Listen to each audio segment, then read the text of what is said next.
Y una vez más, estamos aquí en este lugar tan hermoso, con la presencia de mi amigo, colega, el doctor Andrés Monsalve. Gracias por venir.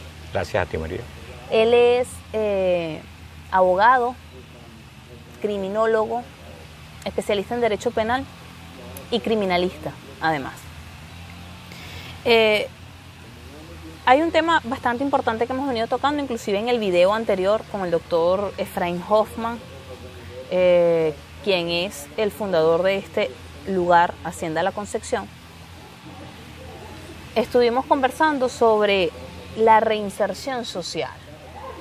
En esta ocasión vamos a hacer un conversatorio donde podamos conversarlo desde el aspecto jurídico, desde ese punto de vista, desde las normas. Y fíjense que esto ha venido, es un tema muy polémico, Andrés, es un tema súper polémico que desde hace muchísimos años siempre ha habido esa parte de la sociedad que ha querido ir humanizándola, ¿no? Y que yo pienso que sí ha venido evolucionando, pero bueno, al paso que debe ir haciéndose. Sí, hay algunos países que lo han retomado, lo han tomado, lo han aplicado. Latinoamérica, de verdad, en Latinoamérica ha evolucionado su ritmo, pero para los momentos en que estamos, ahorita, en el siglo en el que estamos, está bastante retrasado. Fíjate, existen los pactos internacionales para irnos desde el punto de vista internacional penitenciario, ¿okay? Pactos internacionales, convenios de derechos humanos, la ONU, ¿okay? Las reglas de Nelson, las más recientes, las reglas de Nelson Mandela, de las que vamos a hablar. Y el espíritu de todo ello es que existan y que los privados de libertad tienen derecho a una vida digna, ¿okay? Y que sean realmente rehabilitados, es decir, que esa privación de libertad sea para reeducarlos y rehabilitarlos, para reinsertarlos a la sociedad. Inclusive yo pudiera decir que algunos insertarlos porque nunca ni siquiera estuvieron en la sociedad realmente aceptados. Fíjate, ¿tú crees realmente? Esa pregunta te la voy a dejar de último. Vamos a hablar un poquito de estos convenios. Estos convenios donde el pacto respeta el derecho del ser humano. Inclusive se hace referencia a que se eliminen los tratos crueles, ¿okay? Y que haya una condición humana, una condición digna para ese privado de libertad. Sí, efectivamente, todo emana de los pactos internacionales. Tenemos que hacer un pequeño repaso histórico y comenzamos con la primera convención de las Naciones Unidas hecha en el año 1955, donde se trató por primera vez el tema del trato a las personas privadas de libertad o a los prisioneros que se consideraba para ese entonces. Ese pacto o esa convención afectó a todos los Estados miembros en la producción de una cantidad de normas, leyes, regulaciones que tenían que adaptarse a lo que se estaba suscribiendo en ese entonces. Fue así que para nosotros los venezolanos la firma de ese acuerdo o el estar involucrados dentro de lo que fue los elementos que se acordaron dentro de esa Convención de las Naciones Unidas del 55 derivó en puntos que fueron incluidos incluso en la Constitución de 1961, en donde se hacen tratamientos específicos y especiales a la condición de los prisioneros, a los derechos humanos, a las personas privadas de libertad. Eso viene dando una cantidad de significado a la creación de normas que posteriormente, por los años 80, cuando se elimina el Código de Enjuiciamiento Criminal y pasamos al Código Orgánico Procesal Penal, por primera vez entonces se citan elementos que van a ser empleados precisamente en todo ese gran trabajo que tiene que ver con la reinserción social de las personas, es decir, para desde el punto de vista jurídico generar las oportunidades y las posibilidades de una reinserción que tiene nuestro Código Orgánico Procesal penal, por ejemplo, tiene las medidas cautelares sustitutivas de libertad, el derecho de ser juzgado en libertad. Esos son elementos que nos van dando algunos impulsos. En el 2015, como bien lo mencionaste, las reglas de Nelson Mandela no son más que también otra convención de las Naciones Unidas en donde se reeditó todo lo que se hizo en 1955 para ahora adecentar. Es muy importante porque para el trabajo que estamos desarrollando, para todo este trabajo maravilloso que tú estás haciendo, colega, esto le da un coto muy importantísimo porque las reglas de Nelson Mandela establecen para todos los países miembros de la Organización de Naciones Americanas la obligatoriedad de ir progresivamente cesando en lo que es solo la acción punitiva criminal de enviar a las personas a la prisión, es decir, la eliminación progresiva de la prisión como sanción. Es el primer elemento que tienen las reglas Mandela. El segundo elemento es la dignificación de las personas o del estado en que se encuentran las personas que están dentro de las prisiones. Y el tercer elemento fundamental de estas reglas es todas las políticas, las prácticas y los elementos que van a ser puestos en práctica por esos estados firmantes de cómo se debe hacer la reinserción o las oportunidades que deben tener las personas para ser insertados nuevamente en la sociedad.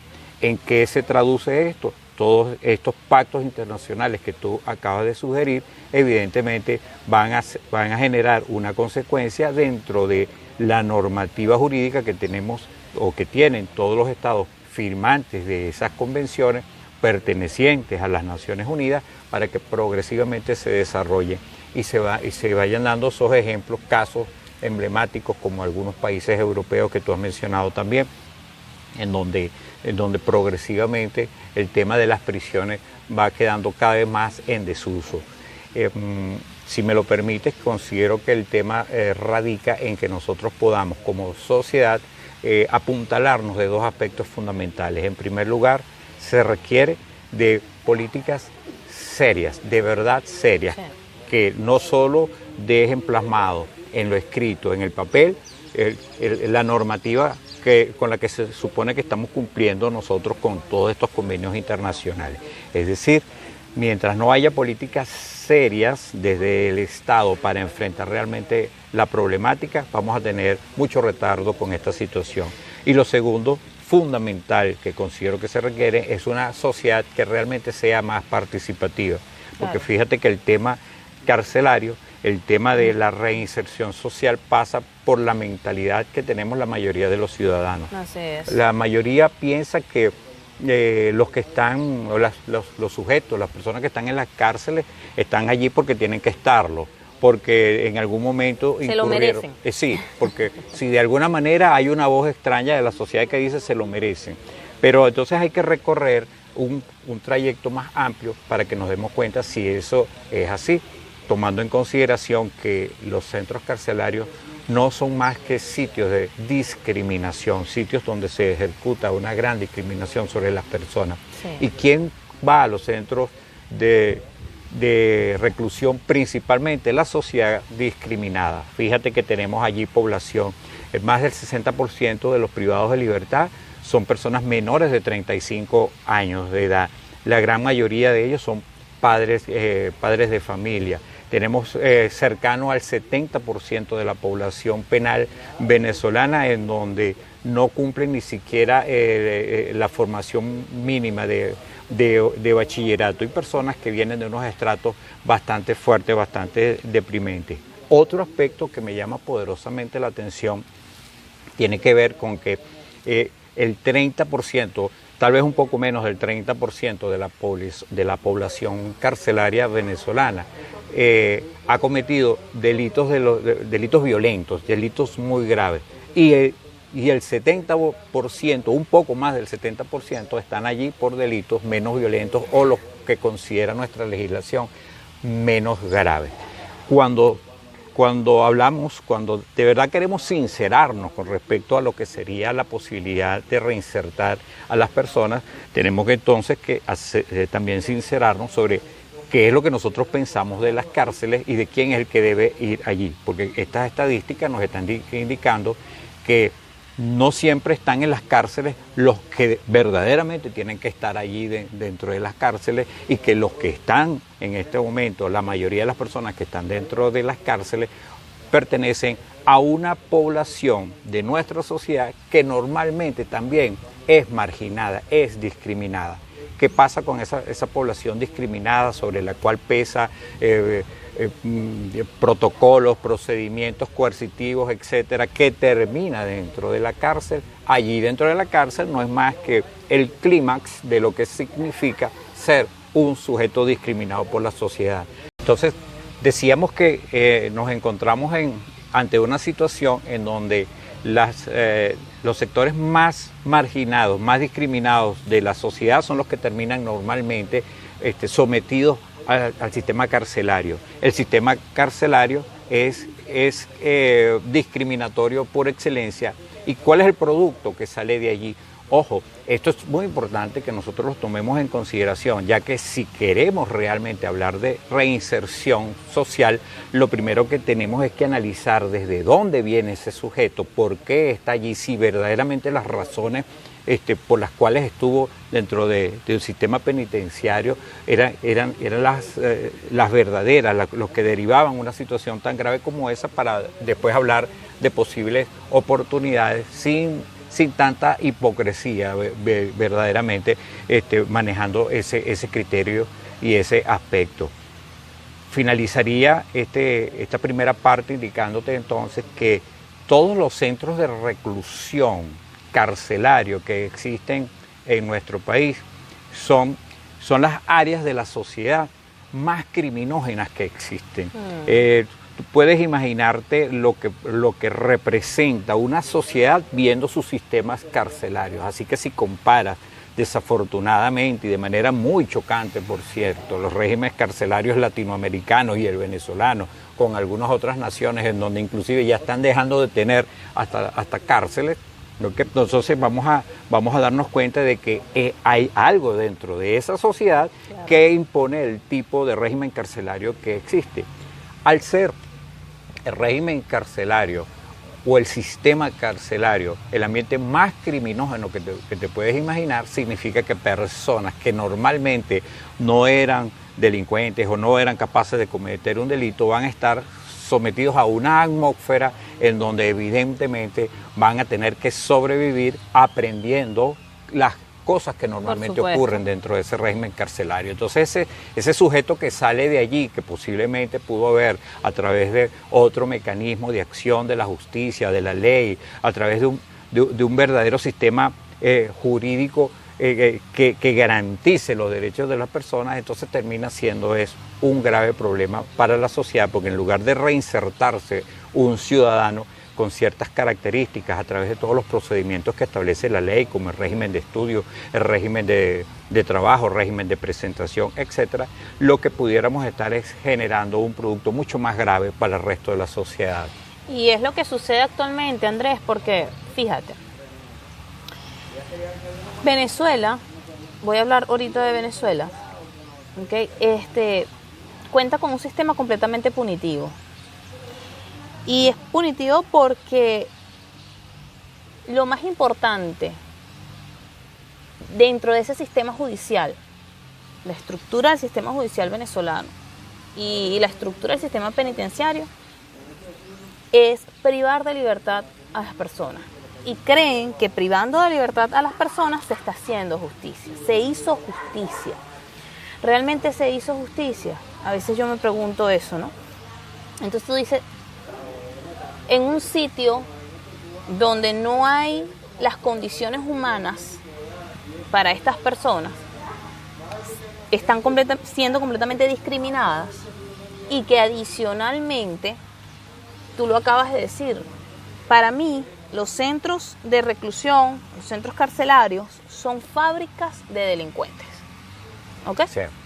Entonces, privar de libertad a una persona y reintegrarlo a una fábrica de delincuentes porque te toca sobrevivir con delincuentes y convertirte en un delincuente más para poder vivir allí,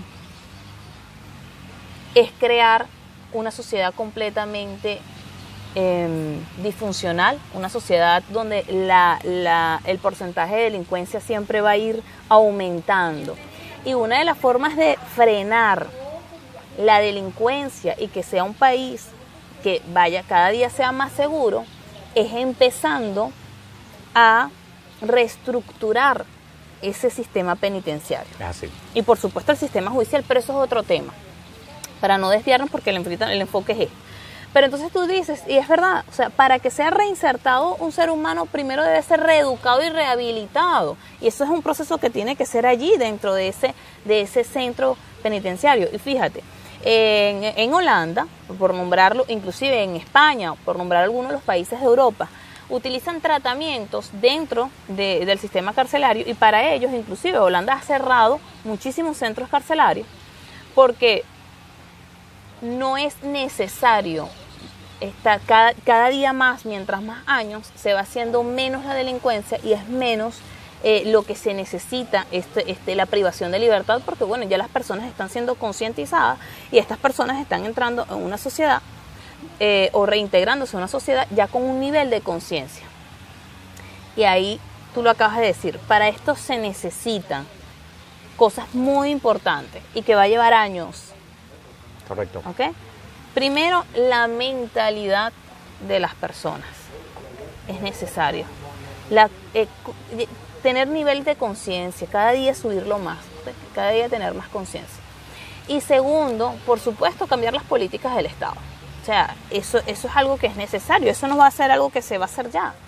Pero en algún momento, si han podido los países europeos, algunos países europeos, porque en Latinoamérica no, en Latinoamérica también va a suceder. Pasarán años, pero va a suceder. Sí, efectivamente.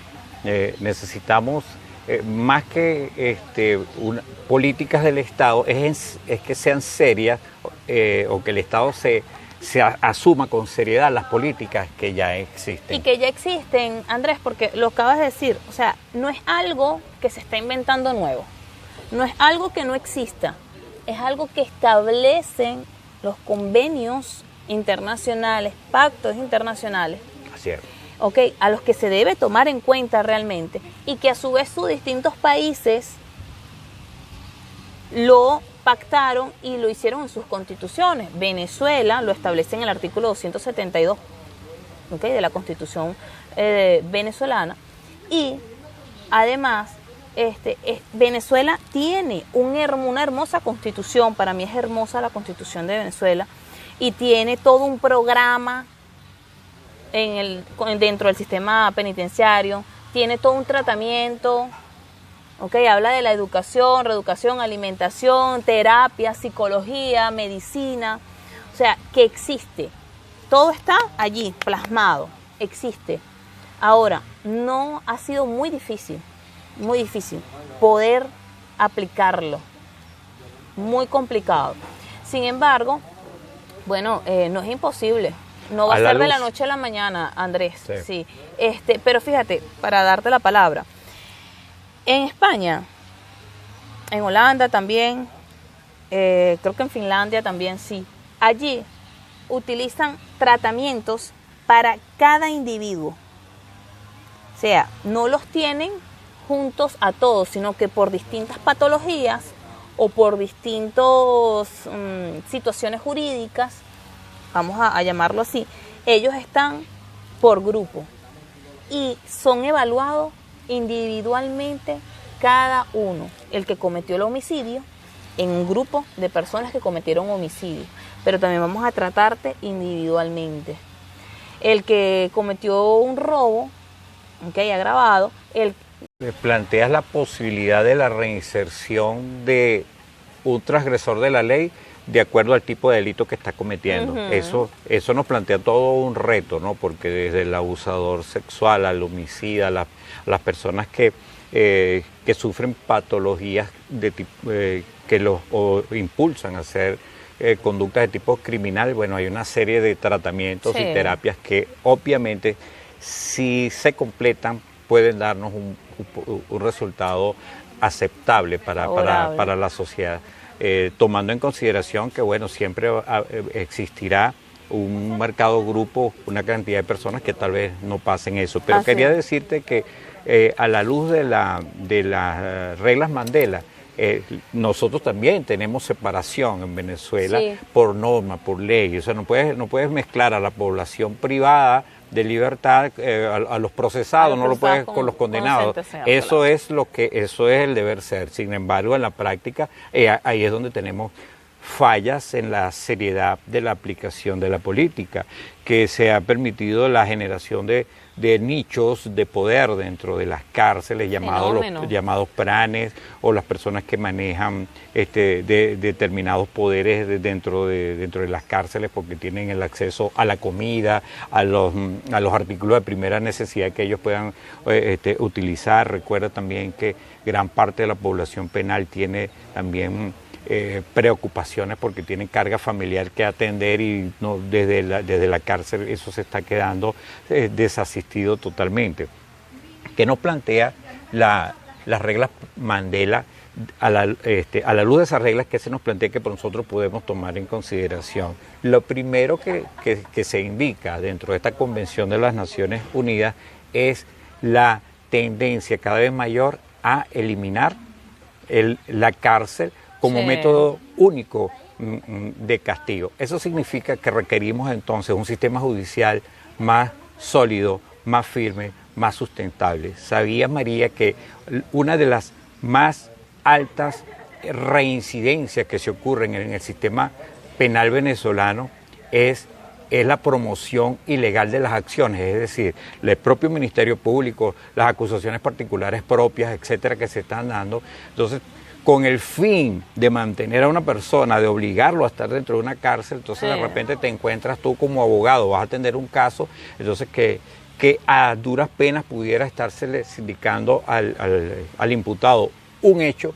entonces aparecen 2, 3 hechos punibles, sin sustento, sin una promoción adecuada, sin la existencia de unos elementos o de unos fundamentos serios, de circunstancias de tiempo, modo, lugar, etcétera. Y sin embargo la respuesta es prívalo de la libertad.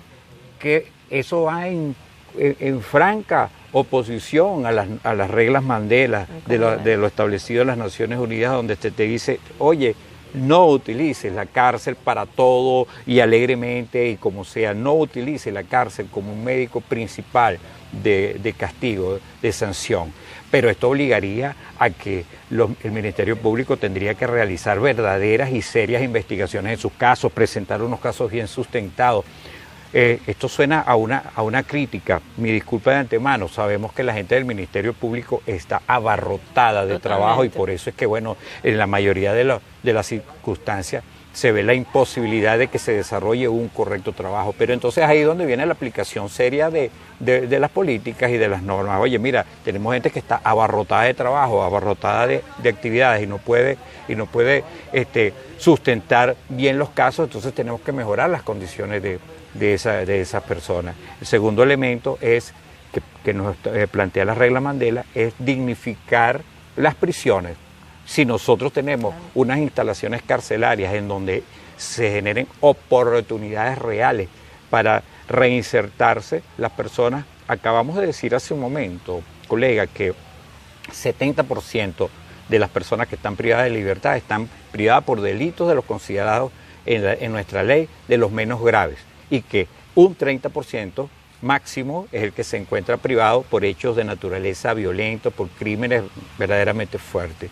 Eso significa que 7 de cada 10 personas que están allí en un ambiente carcelario apropiado, de acuerdo a lo que plantea esta Convención de las Naciones Unidas, a las cuales está suscrita Venezuela, entonces tendrían todas las condiciones para que nosotros podamos mejorar la calidad de la vida de 7 de cada 10 personas que están allí y que por el contrario podamos tener de vuelta un ciudadano ejemplar que pasó por una experiencia que nos va a ayudar a reducir la posibilidad de que otras personas entren en esa situación. Y lo tercero que nos plantea las reglas Mandela es cuáles son de verdad las oportunidades reales. Vivimos una situación, lo que se llama una realidad país en este instante, en donde muy desafortunadamente tenemos que reconocer que, oye, hay pocas oportunidades de desarrollo y progreso para el ciudadano que está en libertad, ¿cuál es la prueba, la evidencia palpable que tenemos con eso? Que nosotros tenemos una migración, un éxodo de una población joven, sana, en edad productiva, sí, que se nos ha ido de aquí aproximadamente unos 4 millones, tal vez un poco más de 4 millones. Entonces, si no hay oportunidades en un sistema como el que nosotros vivimos, para el que está en libertad, la habrá entonces para los que están privados de libertad. Entonces tenemos aquí unas cosas que resolver, porque qué interesante para manejar un lenguaje más positivo, de esos que a ti te gusta dar a través de tu página. Entonces el problema no está en el hombre que está allí, no están las personas que están allí privadas de libertad. El problema es cuál es la oportunidad que realmente le estamos dando. Por Dios, porque si lo pusimos allí, quiero decir, el sistema lo puso allí porque no le dio la más mínima oportunidad en el sistema judicial, porque la idea era, bueno, mira, el lineamiento fiscal es imputar y privar de libertad. Lo pusimos allí. Lo pasaste por un sistema en donde el tipo lo único que aprendió fue, bueno, mira, a sobrevivir como podía. Y por último, no tuvo ninguna oportunidad de regenerarse. Entonces evidentemente estamos ante una falta seria. Aparte de esa seriedad que se necesita en las políticas del Estado, necesitamos también la participación ciudadana, es decir, la ciudadanía tiene que ser más participativa en estos casos. Porque todos los casos que tú estás mencionando, de Holanda, de Finlandia, especialmente el norte de Europa, lo son y han llegado a esos resultados no por las acciones del Estado, no es por la diligencia del Estado, es por la aparición de la misma sociedad y que no acepta determinadas circunstancias. Claro.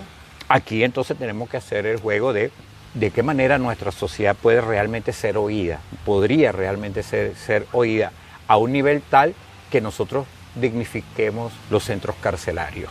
Así es. Fíjate, no te voy a hacer la pregunta porque ya lo respondiste. ¿Okay? Y si es posible la reinserción social de los privados de libertad en la sociedad, sin embargo, es necesario reajustar una serie de circunstancias y por eso yo a esto le llamo tiempo. Esto va a llevar su tiempo. Sí. Esto va a llevar su tiempo. Pero sí es importante que se entienda que debe ser respetado todo lo que establece la Constitución, debe ser respetado lo que establece los convenios y los pactos internacionales y que tiene que haber una forma, alguna manera de reestructurar todo este sistema para conseguir, por supuesto, el mejor beneficio para la sociedad. Porque una sociedad segura, ¿okay?, no es una sociedad que está llena de cárceles. Claro. No se trata de hacer más cárceles, se trata inclusive de disminuir cárceles, pero por supuesto haciéndolo desde todo un trabajo de tratamiento, todo un tratamiento que eso lleva y todo un tiempo, toda una estructura que eso lleva para que pueda funcionar. Así es. Así es. Entonces, bueno, Andrés, de verdad gracias. Gracias ti, María, como siempre, gracias. Por estar acá compartiendo este momento tan importante y este tema tan fundamental para la sociedad. Gracias. Y a ti mi agradecimiento y mi reconocimiento, porque eso que estamos pidiendo de que la sociedad participe y promueva el cambio sobre aspectos tan esenciales como eso, lo estás comenzando a hacer tú en el día de hoy con un programa tan interesante en un sitio tan maravilloso como eso. Gracias y gracias por esa invitación. Gracias. Yo no le llamo que solamente yo, Andrés, no, también tú y todos los que quieran participar. Siempre hay un movimiento allí de un grupo de personas que quieran participar y todo el que quiera participar, todo el que quiera hacer algo que sea en beneficio de la sociedad desde donde está, es bienvenido. Sí. Y lo agradezco y lo honro. Así es, gracias a ti.